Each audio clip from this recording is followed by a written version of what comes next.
ఒకరు పేరున్న ఎంఎన్సీలో software engineer, మరొకరు బీటెక్ స్టూడెంట్, ఇంకొకరు ఫ్యాషన్ కోర్స్ చేస్తున్న యువతి. వీరంతా ఎవరైనా అనుకుంటున్నారా?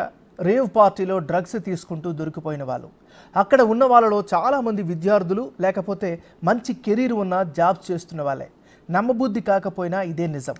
డ్రగ్స్ జనంలోకి ఎంతగా చొచ్చుకుపోయాయో చెప్పడానికి వీళ్ళే నిదర్శనం.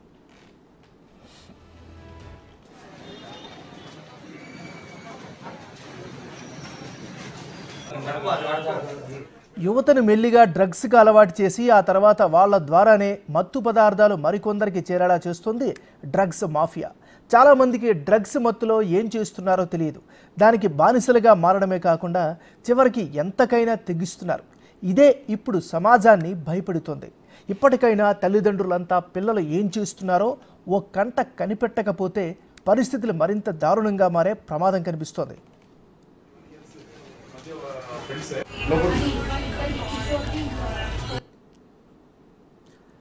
రాష్ట్రంలో ఏదో ఒక చోట డ్రగ్స్ బయటపడుతూనే ఉన్నాయి. దీంతో ప్రభుత్వం, అధికారులు చొరవ తీసుకొని దాడులు చేస్తున్నా డ్రగ్స్ని కట్టడి చేయలేకపోతున్నారు. డ్రగ్స్ వాడొద్దని నిత్యం కౌన్సిలింగ్లు ఇస్తున్నా ఫలితాలు మాత్రం ఆశించిన స్థాయిలో కనిపించడం లేదు. ముఖ్యంగా ఉన్నత చదువులు చదివినోళ్ళు, ప్రముఖుల పిల్లలు డ్రగ్స్కు అడిక్ట్ అవుతున్నారు. అలా డ్రగ్స్కు అలవాటు పడి బానిసలుగా మారుతున్నారు. ఇవి అలవాటు చేసుకుని ఇతర స్నేహితులకు అలవాటయ్యేలా చేస్తున్నారు. ఏ చిన్న సెలబ్రేషన్ అయినా సరే డ్రగ్స్ను వాడేస్తున్నారు. పోలీసులు, అధికారులు దాడులు చేస్తుంటే దానికి రెట్టింపు ప్లాన్లతో డ్రగ్స్ను వాడేస్తున్నారు యువత. ఎక్కడి నుంచి డ్రగ్స్ తెప్పించుకోవాలని, ఎవరితో పని సులువు అవుతుంది, ఏ ప్లేస్లో ఏ సమయంలో అయితే డ్రగ్స్ ఈజీగా దొరుకుతాయి అనే ప్రణాళికలతో ఎత్తుకు పై ఎత్తులతో డ్రగ్స్ వాడేస్తున్నారు.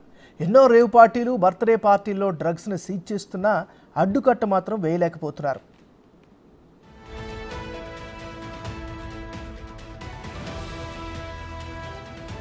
తాజాగా హైదరాబాద్లో నిర్వహించిన రేవ్ పార్టీని భగ్నం చేశారు. అక్కడ గోవా నుంచి తెచ్చిన డ్రగ్స్, విదేశీ మద్యాన్ని అధికారులు స్వాధీనం చేసుకున్నారు. రేవ్ పార్టీ నిర్వాహకులు పాల్గొన్న 20 మంది యువతను అదుపులోకి తీసుకున్నారు. యువత డ్రగ్స్కు, మాదక ద్రవ్యాలకు బానిసలు కావద్దని సీఎం రేవంత్ రెడ్డి అధికారులకు చాలా స్పష్టంగా చెప్పారు. ఆ దిశగా అధికారులు అడుగులు వేస్తున్నారు.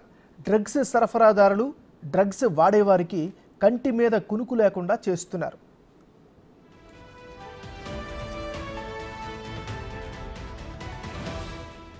హైదరాబాద్ శివార్లోనే రేవ్ పార్టీలు నిర్వహించేవారు. అక్కడ పోలీసుల తనిఖీలు ముమ్మరం అయ్యాయని భావించి వాళ్ళ ప్లాన్స్ చేంజ్ చేశారు. ఇక సరిహద్దుల్లో నిర్వహించడం కన్నా నగర నడిబొడ్డున రేవ్ పార్టీలు నిర్వహించడమే కరెక్ట్ అనుకుంటున్నారు. అదే ప్లాన్తో మాదాపూర్ హైటెక్ సిటీ సైబర్ టవర్స్ దగ్గర రేవ్ పార్టీ చేసేందుకు సిద్ధమయ్యారు. కానీ రేవ్ పార్టీ నిర్వాహకుల పప్పులు ఉడకలేదు. రేవ్ పార్టీ విషయం తెలుసుకొని ఎన్టీఎఫ్ పోలీసులు దాడులు చేసి వారిని ఆట కట్టించారు.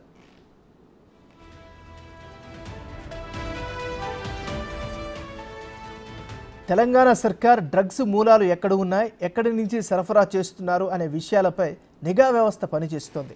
వాటిని నివారించేందుకు అన్ని అవకాశాలను వాడుకుంటోంది.